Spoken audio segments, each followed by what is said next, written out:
Nesta noite eu gostaria de falar sobre a parábola dos pagamentos.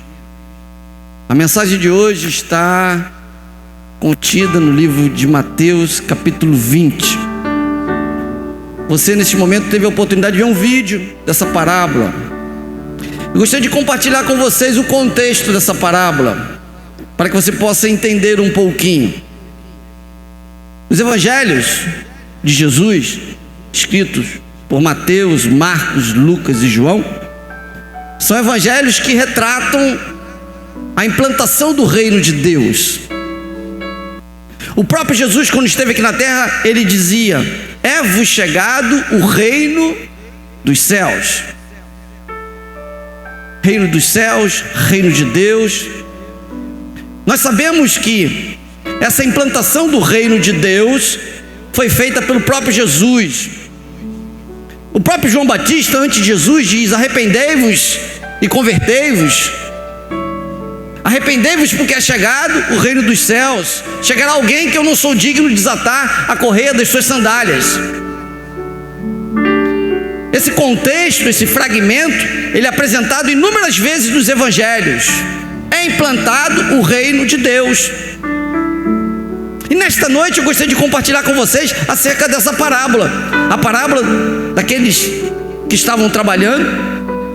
E é interessante que o versículo-chave da mensagem de hoje é um versículo que antecede e é um versículo que termina. O que antecede está no capítulo 19, que diz, lá no versículo 30, muitos primeiros serão últimos e muitos últimos serão os primeiros. Aí Jesus conta essa parábola e a seguir, lá no versículo 16 do capítulo 20, diz que os últimos serão os primeiros e os primeiros serão os últimos, pois muitos serão chamados, mas poucos serão os escolhidos. É interessante nesse contexto que Jesus fala dentro de um contexto onde Pedro diz assim: Senhor, e nós que deixamos tudo e te seguimos. Aí Jesus diz para Pedro: Pedro, ninguém tenha deixado casa, parente, irmãos, irmãs, que não receba 100 vezes mais e ainda receba a vida eterna. E no final Jesus fala: os últimos serão os primeiros e os primeiros serão os últimos. A gente, em brincadeiras com crianças, diz assim, né? Quando uma pessoa chega por último, fique tranquilo que o último será o primeiro será o último. Quando os meninos da comunidade terapêutica estão aqui, geralmente na segunda-feira, fazendo alguma coisa comigo, aí toca a sineta, eles correm pro lanche, mas eles sabem que a sequência para o lanche, geralmente eu mando voltas volver, é de trás para frente. Aquele que correu para chegar, para ser o primeiro para comer, o que eu faço? Ele passa a ser o último. E eles já sabem, já fica no meio, mas às vezes fica no meio, eu corto a metade e volto e faço com que eles entendam que não é por correr que vai ser o primeiro. É interessante destacar que Jesus, dentro dessa parábola, ele quer nos ensinar algo tremendo. É interessante que o livro de Mateus, ele nos é apresentado várias parábolas. Lá no capítulo 13, Jesus fala 7 parábolas. Das 7 parábolas, todas as 7, ele diz que é a implantação do reino de Deus.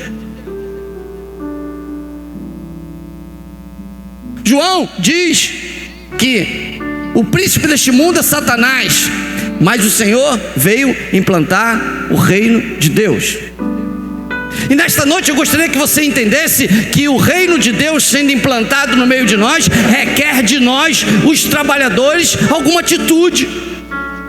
E essa parábola dos pagamentos é uma parábola tremenda, porque Jesus, o próprio Jesus, ele conta que um proprietário tinha uma vinha e resolveu logo pela manhã, tudo indica, no início, às 6 horas da manhã, e ele resolveu contratar pessoas para trabalhar na vinha.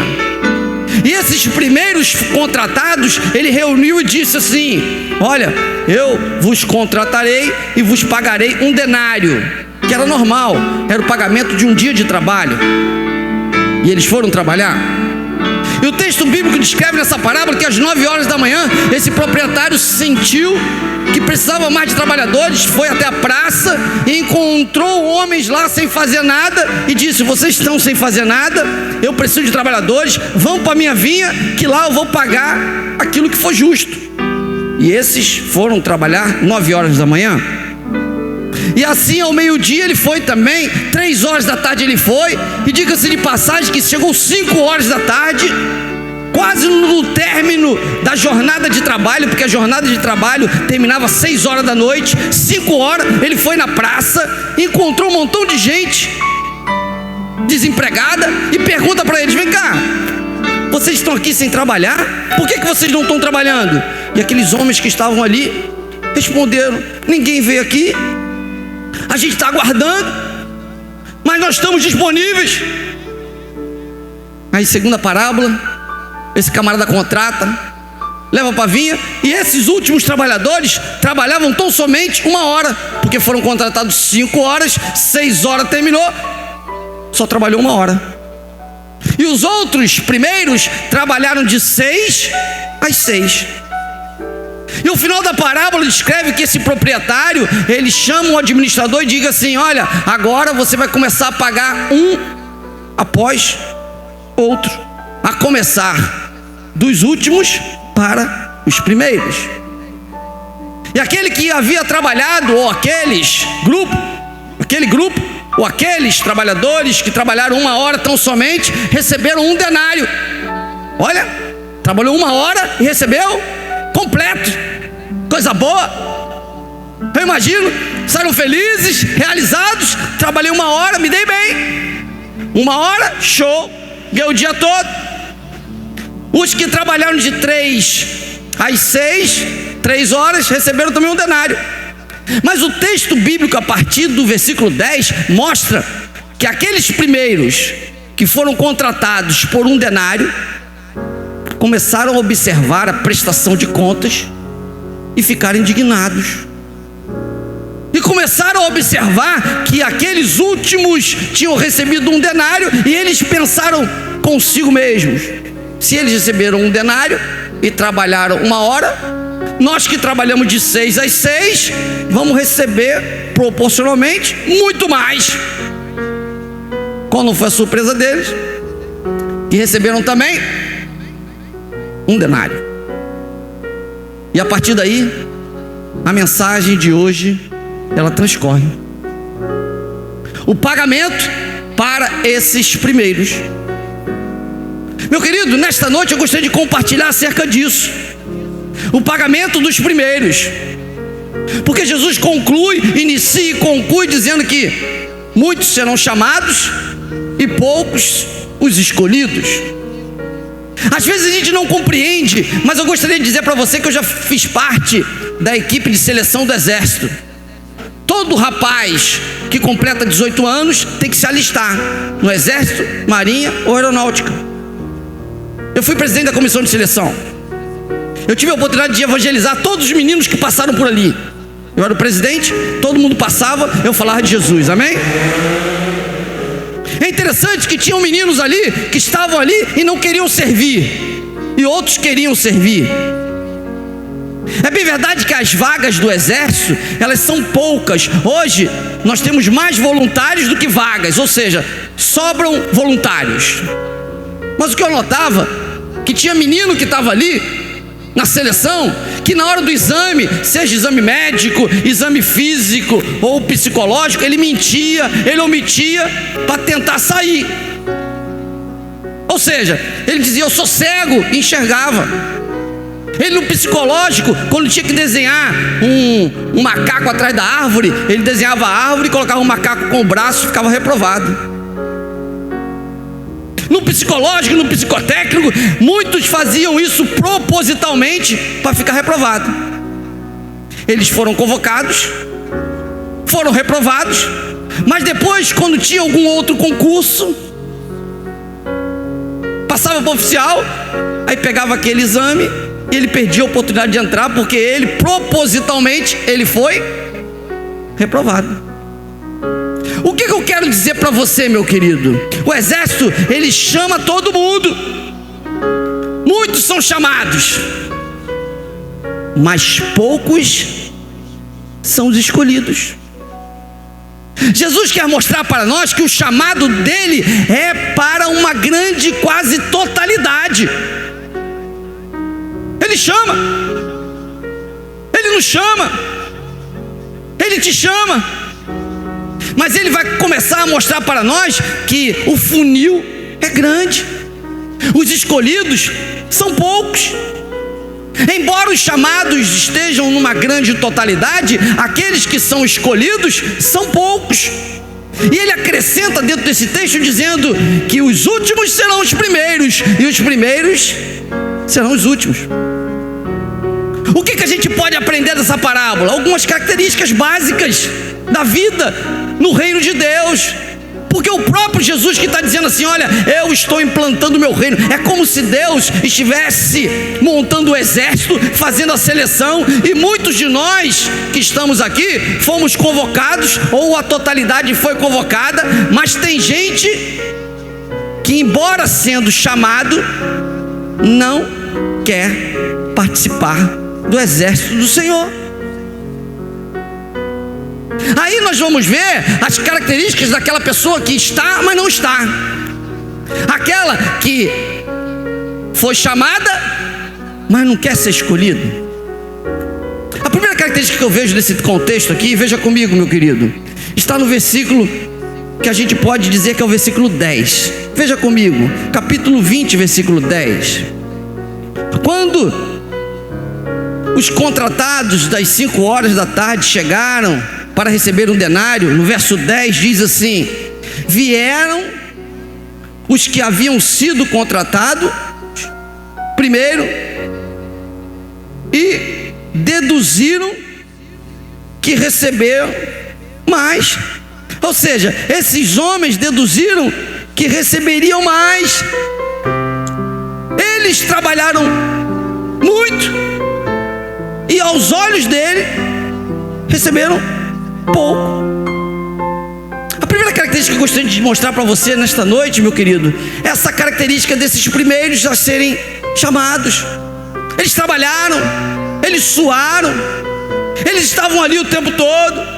Contudo, no texto bíblico descreve que eles, na verdade, estavam insatisfeitos, desgostosos, decepcionados, desapontados.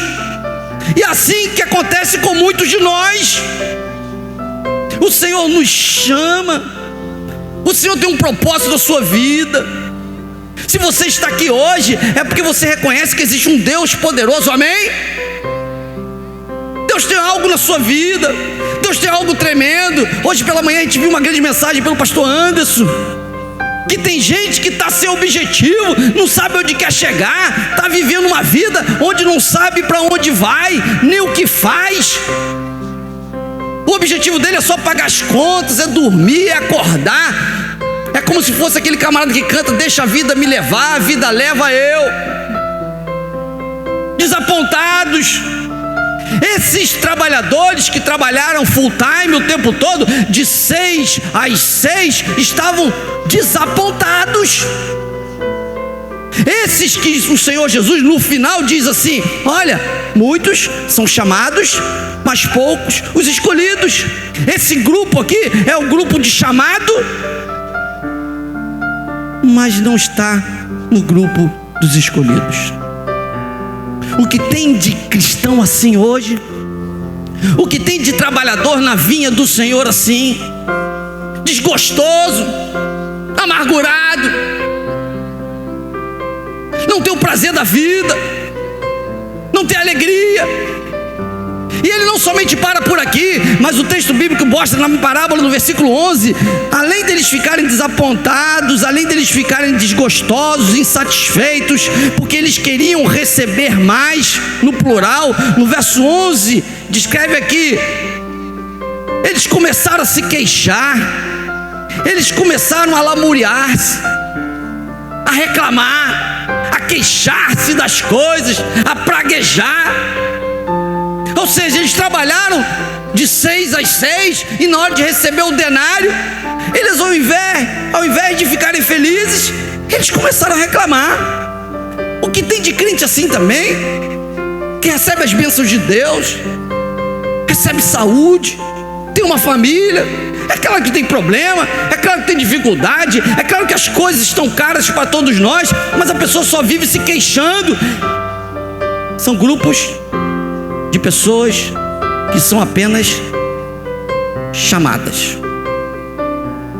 E o texto, ele avança no versículo de número 12 também, porque além deles estarem desgostosos, ingratos, no versículo de número 12, eles dizem assim: para o Senhor da vinha, que é para o próprio Deus. Se você for ver no versículo 12, lá existe Senhor com letra maiúscula, onde eles dizem assim para o Senhor: olha, Senhor, esses últimos homens trabalharam apenas 1 hora, e apesar disso o Senhor com letra maiúscula os igualou a nós, que suportamos o peso do trabalho e o calor. Ou seja, é aquele evangelho da comparação, onde a pessoa está no reino de Deus, mas ela começa a olhar para o lado e ela começa a notar que parece que o vizinho, a árvore do vizinho é melhor do que a árvore dela, que o emprego do vizinho é melhor que o emprego dele, que o marido do vizinho é melhor do que o seu marido, que a mulher do vizinho é mais bonita, que o filho é mais obediente. É o evangelho da comparação. Porque tem gente chamada no reino de Deus e começa a comparar: ah, mas por que eu sou assim? Por que eu padeço? Por que isso? Por que aquilo? São chamados. E por último, o texto bíblico descreve, lá no versículo de número 12 ainda, na parte B, onde nós suportamos o peso do trabalho, nós suportamos o calor do dia. É aquele evangelho da reivindicação, da imposição, da contestação, da exigência, onde chega para o Senhor e diz assim: eu trabalhei, eu fiz aquilo. Lembram-se da parábola do filho pródigo, onde o filho mais novo saiu e o filho mais velho permaneceu. Quando o filho mais novo voltou, o mais velho ficou indignado e disse: pai, esse teu filho voltou, eu estou contigo o tempo todo e o Senhor nunca matou um cordeiro para mim. É o chamado evangelho da exigência. É o evangelho onde o camarada está aqui, mas ele só quer as bênçãos de Deus, contesta, reivindica. Eu acho que o sindicato dos trabalhadores não começou há alguns anos atrás, já começou nessa época. Esses homens montaram o sindicato contra Deus. Os trabalhadores da vinha montaram um sindicato contra Deus, porque eles achavam que estavam trabalhando muito e na verdade o Senhor da vinha não estava fazendo com que eles recebessem o prêmio. Eles estavam dizendo que os outros recebiam mais, eles estavam insatisfeitos, eles estavam se queixando, murmurando, eles estavam comparando com os outros, e aqui eles estavam impondo. Meu querido, nesta noite eu gostaria de dizer para você que a implantação do reino de Deus é comparado a essa parábola. O Senhor da vinha é o Senhor Deus Todo-Poderoso, amém? Os trabalhadores somos todos nós que estamos aqui, amém? Alguns foram chamados no início e outros estão sendo chamados hoje. E é interessante que essa parábola mostra, entre tantas lições, que não existe melhor para com o Senhor. O pastor Denilson, ele se batizou com 8 anos de idade, há 42 anos atrás. Não é que ele é o primeiro da fila, pelo contrário, aquele que é chamado antes vai ser o último. Quando tem jantar aqui na igreja, almoço, veja lá quem almoça por último. Quando tem alguma atividade, alguma coisa, quem é o último? Eu e Simone. Porque a gente acredita que os últimos serão os primeiros, tem que ser os primeiros, e os primeiros tem que ser os últimos. Se tem alguém que precisa de um carinho, de um cuidado, ou se tiver um jantar que precisa encher o bucho, é aquele que está chegando agora. O texto bíblico descreve que o verdadeiro chamado, que de fato é chamado e passa a ser escolhido, ele tem que ter essa visão de reino de Deus. Meu querido, nós estamos aqui no ápice, no novo ciclo da Igreja Shema, onde nós saímos de um lugar pequenininho e nós estamos avançando gradativamente para um lugar enorme. E todos nós temos que entender essa visão de reino de Deus. A vinha do Senhor, o reino é do Senhor. A Shema não pertence a um líder, a Shema não pertence a um colegiado de pastores, a Shema não pertence aos diáconos, a Shema pertence ao Senhor. Tanto é que no final do ano eu vou entregar o meu cargo à disposição para que a igreja escolha qual o pastor que ela quer que dirija a igreja para o ano que vem, porque na verdade a igreja é de quem? É do Senhor. Se a igreja achar por bem chamar outro pastor, vamos chamar, porque a igreja é do Senhor, a vinha é do Senhor. E a gente precisa compreender que aqueles que participam da vinha do Senhor, não basta trabalhar, porque o texto diz que todos trabalharam. A questão é, como que você trabalha? Qual a sua atitude diante do trabalho? Na prestação de contas, como que você se reconhece? E a primeira lição que a gente vê aqui é a questão em que existem pessoas que estão insatisfeitas, desgostosas. Não pode. A gente tem que estar realizado que Deus está no meio de nós, amém? Insatisfeito no reino de Deus é insatisfeito contra o Deus Todo-Poderoso. Você pode ficar insatisfeito com o seu patrão, você pode ficar insatisfeito com a sua sogra, que é uma mala sem alça, você pode ficar insatisfeito com o seu cunhado, que também tem que colocar uma rodinha nele, mas jamais você pode ficar insatisfeito contra o seu Deus. As coisas de Deus, o que Deus faz, as coisas são boas, perfeitas e agradáveis, amém? Você está insatisfeito? Fique com você mesmo, nunca com Deus, nunca com o Senhor da vinha. Em segundo lugar, se você quer murmurar, se você quer falar, fale contra você, mas não fale contra o Senhor da vinha. Não fale contra Deus. O que Deus faz é sempre bom. Às vezes você passa por luta, por dificuldade, você não entende, mas passa pelo crivo de Deus para que você possa se aperfeiçoar. Lembra de Jó? Passou por lutas, por dificuldades. Até a mulher falou: pragueja contra esse Deus e morre. Aí ele falou: não, você está como uma louca. Não saí do ventre de minha mãe, não tornarei para lá. O Senhor o deu, o Senhor o tirou. Bendito seja o nome do Senhor. Não pragueje. Se você tiver que falar mal de Deus, não fale. Se você estiver injuriado com Deus, não fale. Coloque isso diante do Senhor. Você pode até ficar revoltado em alguns momentos sem entender o porquê, mas meu querido, saiba que Deus está te poupando, amém? Comi ovo a semana toda. Simone foi para São Paulo, ovo a semana toda, e a Milena comprou um ovo, meu irmão, parecia um ovo de ema, desse tamanho, meu irmão, eu fiquei entufado de tanto ovo. Mas o choro dura a noite, mas a alegria é pela manhã. Hoje já comi um bife, amém? Assim vai melhorando. A Simone colocou lá de casa, lavou uma roupa, botou lá no varal. E irmãos, ela falou comigo assim: olha, você só faz uma coisa, não arruma a casa não, mas você pega essa roupa e guarda. Meu irmão, quando ela chegou lá, a roupa estava esturricada assim, 7 dias pegando sol. Meu irmão, quase eu apanhei. Quase ela me colocou para comer ovo mais uma semana. Mas eu gostaria de dizer para você. Aí eu falei: irmã, minha filha, não fique triste comigo, foi mal. A culpa não foi minha, foi da Milena também. Né, Milena? A gente tem que entender que as dificuldades, as lutas a gente passa, meu querido, mas você não pode praguejar, não pode se queixar. Você tem que entender que as coisas acontecem e superar as dificuldades, amém? Em terceiro lugar, esses homens, além de tudo isso, eles estavam comparando. Se tem uma coisa que Deus não gosta, é comparando. Mas fulano age assim, Beltrano. Meu querido, olhe para mim.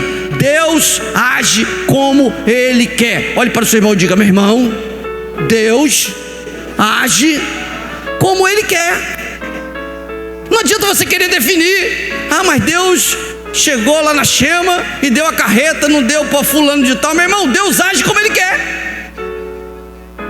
Deus age como Ele quer, não dá para comparar as coisas. Deus é Deus. Se eu ficasse comparando, eu ficava aqui triste. A minha infância eu passei por dificuldades, por lutas, por sofrimento. Uma vez eu tinha que viajar de Campinas para o Rio de Janeiro, não tinha dinheiro. Meu irmão, fui pegar carona. Meu irmão, olha, só a graça de Jesus. Eu acho que eu demorei o dia todo. Quando cheguei em casa tinha que voltar, só de carona. Sofrimento tremendo. Tem gente que não passa por isso. A Milena, por sua vez, eu acho que ela nunca andou de ônibus na vida, só de chamão. Cada um tem a sua dificuldade, cada um tem a sua luta. Não dá para comparar uma pessoa com outra pessoa, meu irmão. Se você ficar comparando, você vai perder a sua bênção.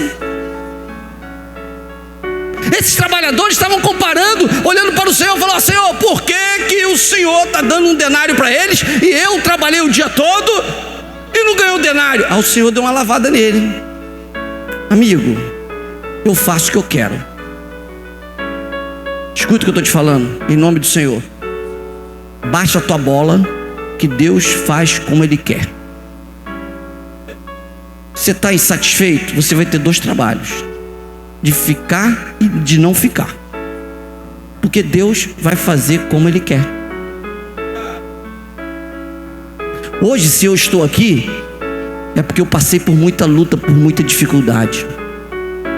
Se eu não tivesse passado por essa luta e dificuldade, hoje eu não estaria aqui. Se você está passando por lutas, por dificuldades, é porque Deus sabe que tem que baixar a tua bola. Eu gosto muito daquele texto de Paulo e constantemente eu destaco isso. Paulo curava, Paulo fazia prodígios. Dá para você entender que Paulo curava as pessoas em nome do Senhor Jesus. E ele tinha um problema, talvez de vista, e ele falou: não aguento mais, eu sofro. Aí o Senhor, ele falou: Senhor, tire isso de mim. Aí Deus falou: Paulo, baixa a tua bola, não vou tirar e pronto, porque o meu poder se aperfeiçoa na tua fraqueza. Você está passando o seu perrenho aí, sabe por quê? Porque Deus está te lapidando. Porque no momento que Ele der aquilo que você deseja, se você não estiver preparado, aquilo não vai ser bênção. Valorize isso, entenda isso. E por último, em nome de Jesus, aqueles homens estavam ali, mas eles estavam reivindicando ao Senhor. Meu querido, olhe para mim. Para com o Senhor não se reivindica. Eu já trabalhei em muitos lugares, eu já liderei quartéis, mas se tinha uma coisa que a gente não gostava, é a pessoa chegando lá: eu quero ir para o final de semana ser liberado. Aí a gente escalava ele mesmo, para deixar de ser bobo. Se ele chegasse lá: poxa, eu estou passando por um problema.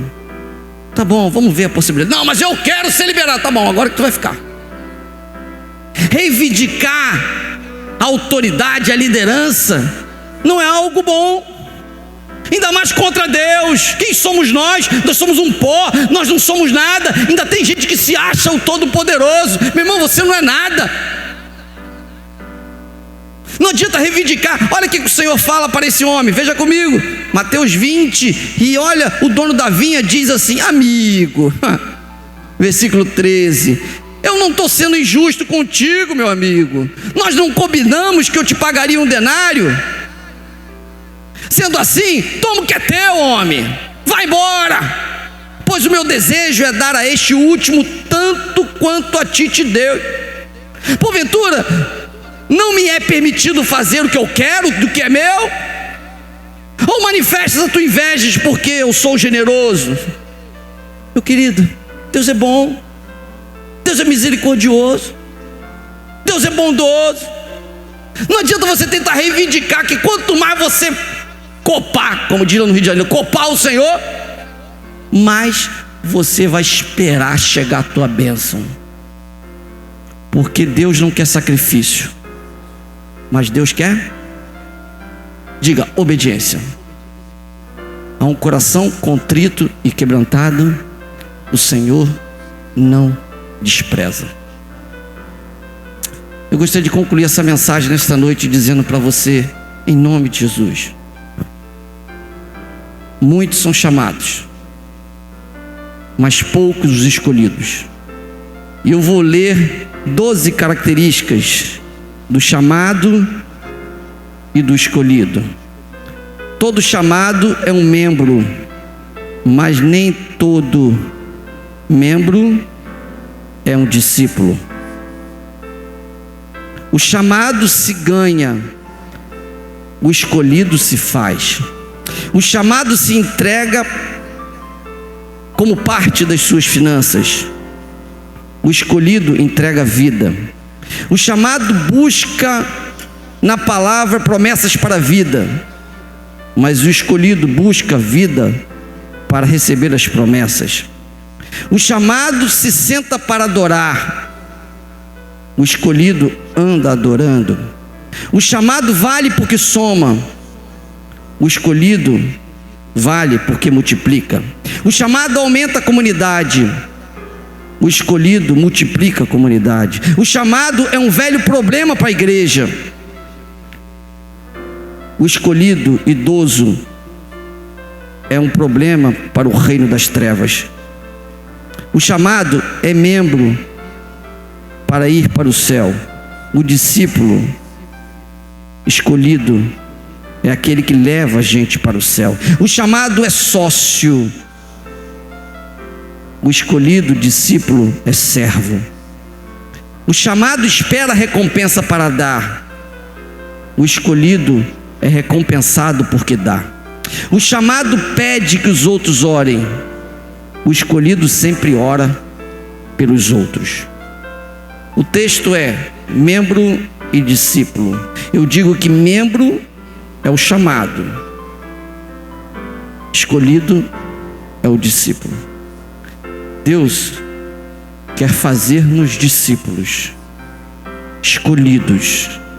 Deus não quer que você seja um membro da igreja Shema. Deus quer que você faça a diferença, porque muitos são chamados, mas poucos são os escolhidos. E nesta noite eu lanço esse desafio para você: procure ser um escolhido, e que Deus te abençoe.